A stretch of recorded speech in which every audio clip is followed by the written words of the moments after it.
మత్తయి సువార్త Matthew chapter 15 verse 36. ఎవరైనా చదవచ్చు, మీరే చదవాలి, మధ్య నుంచి ఎవరైనా చదవచ్చు. మత్తయి సువార్త 15వ అధ్యాయం 31వ వచనంలో చూసినట్లయితే, thankful for father's lavish hand, ధారాళమైనటువంటి ఆశ్రదించినటువంటి ఆయన చేతులను బట్టి యేసు ప్రభు ఆయనను గణపరిచినాడు తండ్రి. చదవండి మత్తయి సువార్త 15:36.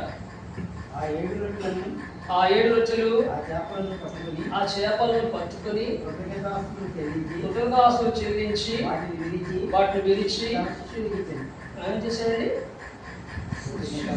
ఏం చెల్లించినాడు అక్కడ? He offered thanksgiving to the Father.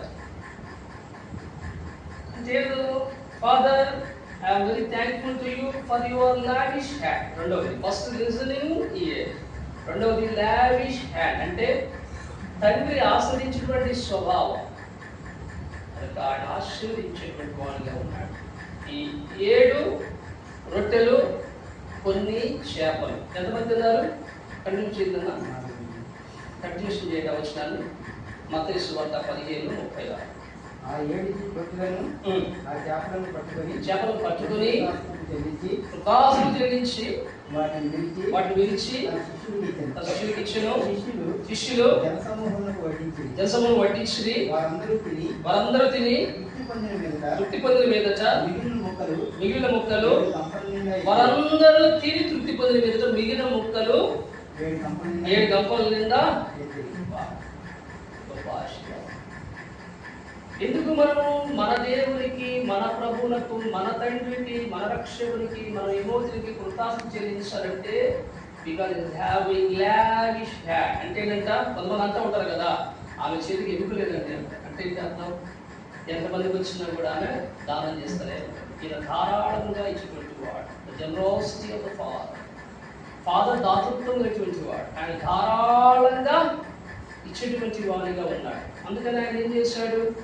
ఇవన్నిటికంటే ప్రాముఖ్యమైన తన సొంత కుమారుడైన యేసు ప్రభువునే లోక పాపం కోసుకుంటూ దేవుని గురుకులుగా సిలువ పైన అర్పించబడటానికి లోకానికి ఆయన యేసు ప్రభుని ఇచ్చాడు కదా. లోక పాపం కోసం దేవుని గురుకులుగా యేసు ప్రభు మన కొరకు వధించబడి తిరిగి వచ్చినాడు.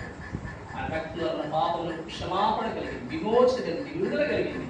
మళ్ళీ వాగ్దానం చేశాడు, విడుదల వచ్చి మనను తీసుకుని పోతారు. ఇంత దాతృత్వం, ఇంత ధారాళమైన ఆశీర్వాదం ఎవరిలో ఉంది? తండ్రిలోనే ఉంది కనుక. రెండవదిగా lavish hand, thankful for his lavish hand. ఈ విధంగా యేసు కృతజ్ఞత చెల్లించాడు. మూడవ సందర్భం చూసినట్లయితే లూకాసు సువార్త 22వ అధ్యాయం 19వ వచనం. Luke gospel 22 verse 19. పిమ్మట ఆయన రొట్టె పట్టుకొని కృతజ్ఞతాస్తుతులు చెల్లించి దాన్ని విరిచి వారికి ఇచ్చి, ఇది మీ కొరకు ఇవ్వబడిన నా శరీరం. ఏం చేస్తాడు ఇక్కడ యేసు? మూడో సందర్భం చూస్తున్నా. Thankful to the father for his loving heart. తండ్రి ప్రేమ గల హృదయం కలిగిన వాడు. ఆ తండ్రి మనల్ని ప్రేమించినాడు కనుకనే మన కొరకు నలుగొట్టబోటకు, దంచబోటకు, అవమానపరచబోటకు, హింసలు పొందుటకు, ప్రాణమును సిలువ పైన పెట్టుటకు ప్రేమ నమ్మకము గల పరలోకపు తండ్రి తన కుమారుని భూమి మీదకి పంపాడు. ఐ థింక్ సాంగ్ 141, 151 కదా. ప్రేమ నమ్మకము గల పరలోక తండ్రి తన కుమారుని పంపేను, రక్తము చిందించి మా పాపం కడుగా సిలువపై అర్పించేను, సిలువపై అర్పించేను. గొప్ప ప్రేమించేవాడు యేసుక్రీస్తు ప్రభువు వారు కృతజ్ఞతలు చెల్లించుట మనకు మాదిరిగా చూపించినాడు. ఇక్కడ పౌలు కూడా దశలోని సంఘానికి రాస్తూ, everything give thanks for this is the will of God in Christ Jesus concerning you. ప్రతి విషయమునందును కృతజ్ఞతలు చెల్లించుట ఇలా క్రీస్తు యేసునందు మీ ఎడల దేవుని చిత్తం. దేవుని చిత్తం ఏంటి?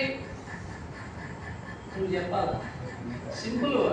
ప్రతి దాని విషయం కూడా ఏం చెల్లించాలా? కృతజ్ఞతాస్తుతులు చెల్లించాలి. అంటే కృతజ్ఞతలు చెల్లించాలి. ప్రభువా నీవు చేసిన ఉపకారం కదా, లెక్కించలేని స్తోత్రములు దేవా. ఇంపార్టెంట్. చెప్పండి, లెక్కించలేని స్తోత్రములు దేవా ఎల్లప్పుడూ